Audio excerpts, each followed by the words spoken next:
So the next time period we're going to be speaking about is the classical period. And many people discuss the classical period as being a time of perfection. It's often referred to as the golden age of Greece. So a time when many cool things were happening, right? A lot of progress, right? A lot of invention. So the golden age. Funny enough, this is the shortest of the time periods. So I always say that perfection is usually fairly limited and short. Um, when you're trying to build up to something, that usually lasts longer, and declines are usually the longest of all. So perfection is usually fairly short-lived. So this is actually the shortest of the time periods if you actually look at the dates. But again, you're going to see a lot of artistic creation, a lot of progression at this time. So the golden age, right? I had mentioned that I'd speak to you a little bit about the role of the Persian attack on Greece and its connection to the classical. Most historians actually date the beginning of the classical era, to the Persians attacking Greece. And again, we talked about the Persians back in Mesopotamia, so hopefully you can kind of draw back on that conversation and connect the two cultures here. But we usually date the beginning of the classical to this attack. The attack happens at the end of the Archaic, so go back and think about the Peplos Koroi and the fact that the Peplos Koroi had to be buried to save it on the Acropolis, to save it from destruction. So that horrific event, right, that cataclysmic event of the Persians attacking, that's really sort of a time marker in history that separates the Archaic and the classical.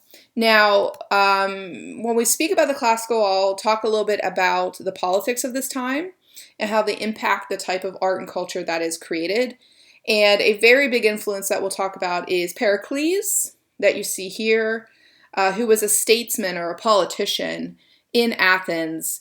And we'll talk about him a little bit when we talk about the Delian League and the Acropolis. And he will have a lot of impact on the things that are created within Greece, almost with this attitude of like resurgence or rebuilding. And I would say the classical, it's about creation and innovation, but it's also about recreation at the same time, sort of emerging out of the darkness of what the Persians do to the Greek city-states. And we'll talk a little bit about Pericles' role in that. I also like to talk about the classical through the lens of the development of what most people think about is typical Greek art. And as I'd mentioned before, one of the main things that the Greeks are known for is change, innovation. And you've heard me say many times throughout the course, stylization versus realism. So here you'll notice I have it inverted because the Greeks are going to be about realism. So they're going to leave stylization behind. Again, you can go back and look at the Kouros figures and think about how they looked very Egyptian, and then look at Critios boy here and think about his realism, his naturalism. So notice in a very, very short period of time, the Greeks basically move through that stylization very quickly and then arrive very quickly at this is what a real person looks like, this is what a real body looks like. So unlike the Egyptians who had a canon of proportions and just stuck with it, the Greeks are saying, how do you show a body that looks real? How do you create that? Now, if you talk to art historians about like why you usually see more stylized art, they talk about that they think that for artists, creating realism is actually quite boring. That innovating and creating stylization is much more exciting for artists. So that's one theory that people have, is that why paint the things around you or why sculpt the things around you?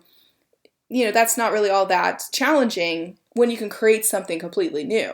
So that's one theory that goes around about why realism isn't really of much interest in early art and why it has a very short period of interest here in the Greek time period before they go back to stylization, and why it doesn't really hold much claim on contemporary art as well, if you really look at it. So it's an interesting theory to consider. So the Greeks are known for this. They're known for creating, right, realism. And Critios boy is the first great example we talk about when we look at realism. And the reason why he looks real, of course, is because of the muscles and because of the body, but also the way that he stands. This is what we call contrapposto. Okay, you're going to look at his legs, and it's not as obvious here. You'll be a little bit more obvious when we get to some statues after this one. But if you look at it, you'll notice that one leg looks locked. It looks like it is a weight-bearing leg. That's the leg on the right. And then the other leg looks loose. Contrapposto, if you think about what it means in Italian, it's literally contra, against, posto, posing. So it is counterposing. So the idea of using the body's weight against itself. This is how we stand as human beings. So this contrapposto pose also introduces the realism, right, into this piece. We don't stand with both of our legs stiff, and we don't slouch both of them either. You'd fall down. So just get up, and stand, and think about how you're going to stand. You're probably going to move in this very comfortable position with one leg locked, your weight-bearing leg, and then one leg loose. And you kind of move back and forth between the legs that way. One's your weight-bearing leg, and then you maybe move to the other one, move back, move back. This is the natural way of the body. Think about how Egyptians stand in their sculpture. It's not natural, it's stylized, right? So again, Critias Boy is known for introducing this more realistic posing. And another thing that Critias Boy we can note is that during the classical era, one of the things we see with their sculpture is, and let's be clear, the Greeks really excel in sculpture, as I noted before, and architecture. When you look at their sculpture, one of the things that starts to happen here is it becomes art for art's sake, as we call it. Now, art for art's sake really doesn't exist in art history, except for like here in the Greek time period and after 1850 in the modern age of art making. Because typically art has a purpose. It's for a god, or it's for a patron or a king or a ruler. It has something it fulfills as a purpose. It's not just art for art's sake. Now, what does this mean? Critias Boy is not a god. He's not any particular person that we know. He's not a ruler. So when people try to figure out like what he was, our best guess is he was basically a sculpture that was meant to look beautiful. Maybe he stood in someone's garden.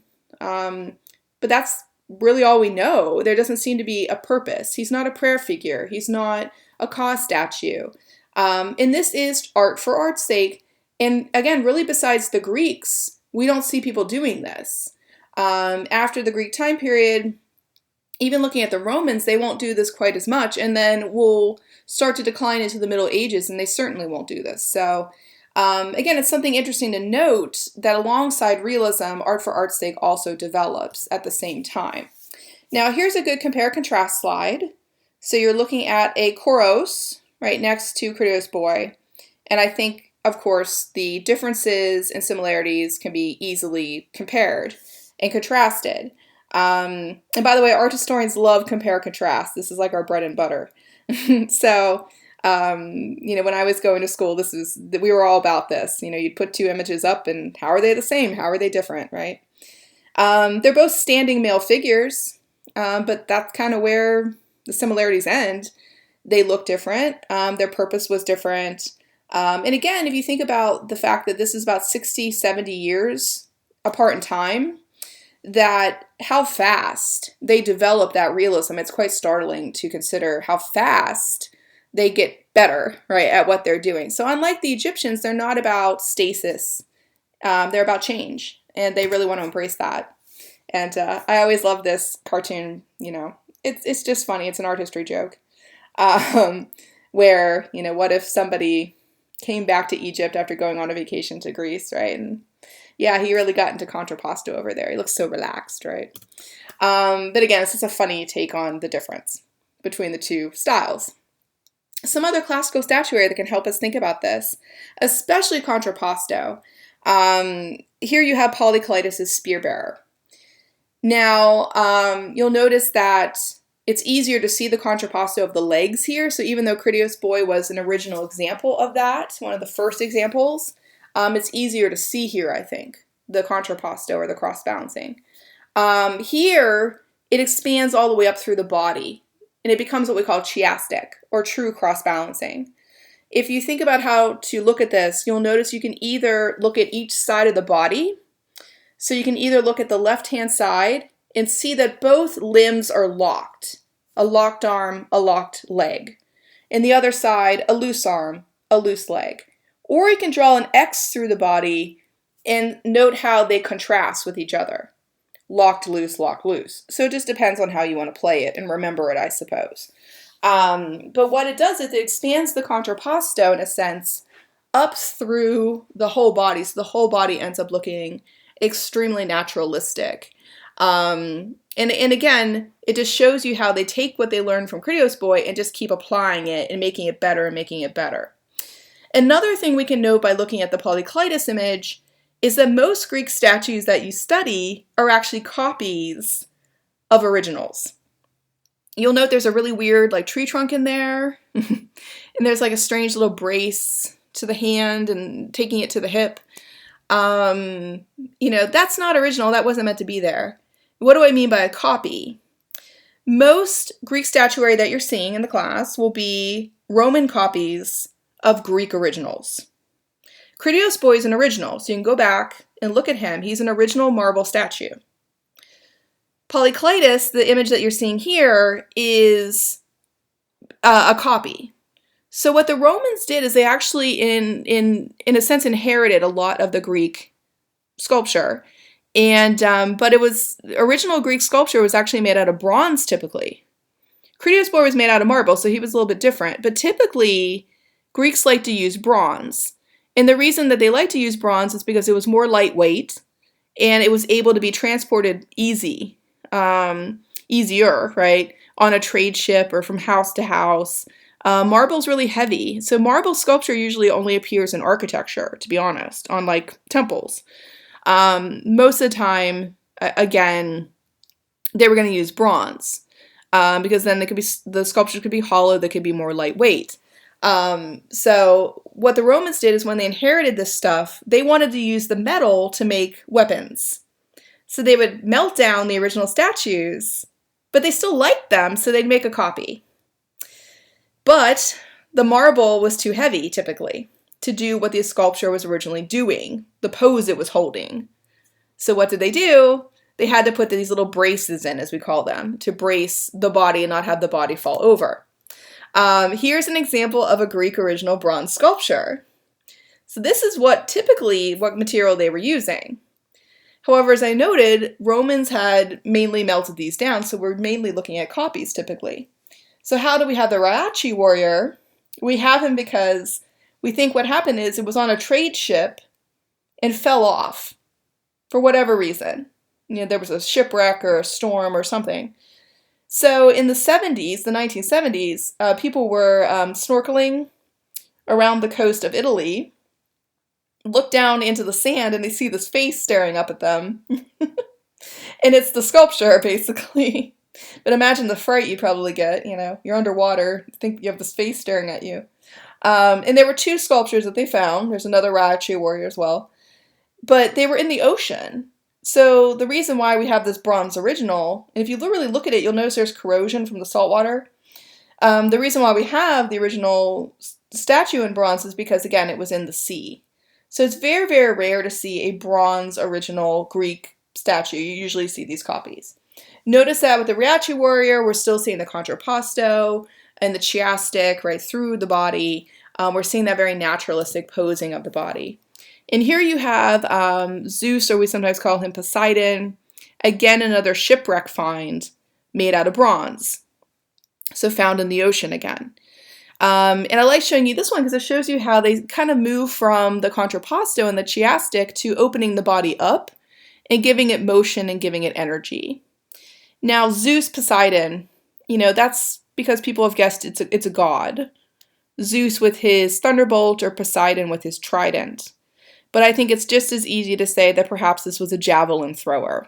Remember that they were into the body beautiful in the Olympics and athletics and all these kind of things. So remember to look at an object and kind of think about all the options that you have for what is it? What is it really about? And if you want to know more about the making of bronze statuary, you can look closer into the lost wax casting method and how it was used to create these hollow, bronze sculptures. And again, one of the things that made bronze really appealing was the fact that it was lightweight because it was hollow. But again, this was the method they used to create the cast and then pour the metal into the cast and make the finished sculpture. Most bronzes, if they were very large, were actually made in pieces and then were molded together, seamed together. So typically they weren't making a freestanding, large scale sculpture. Also, we can look at Myron's Discobolus as a great example of a classical sculpture and the kind of the progression of realism. And this one's very, very famous. Notice it is also a copy. So as I mentioned, you're mostly seeing copies when you're looking at a lot of Greek statuary. That weird tree trunk, right, and the braces and such. And he's very famous as far as an athletic example. But I would say he's a very classical athletic example. He's so very perfect. So again, when I always think of classicism, I think a lot about perfection. Right? We're seeing these perfect specimens in a sense. Later in the late classical and the Hellenistic, you're going to see energy, you're going to see drama, and you'll be able to, again, differentiate between the different time periods and the kind of attitude that you see in how they make their sculptures. So here I would say he doesn't even seem to be breaking a sweat. He's like this perfect specimen, right, of athletics, right? Perfect body, perfect face, right? Not an emotion to be seen. He's really, truly, to me, a classical, right, example of athletics. And again, just giving you an example here of how to look at a Greek original and a Roman copy, right, and see the difference. It's pretty easy. Originals, bronze, right? Copies, you have the bracing systems and different things that let you know you're seeing a copy. And again, here's another nice detail of how some of these bracing elements really work. They look really weird sometimes. It's hard to not see them and then wonder what the original bronze would have looked like, kind of speculate what that would have looked like, and how it would have read. I'm also going to talk to you a little bit about the Acropolis, right, to finish off our discussion of the classical.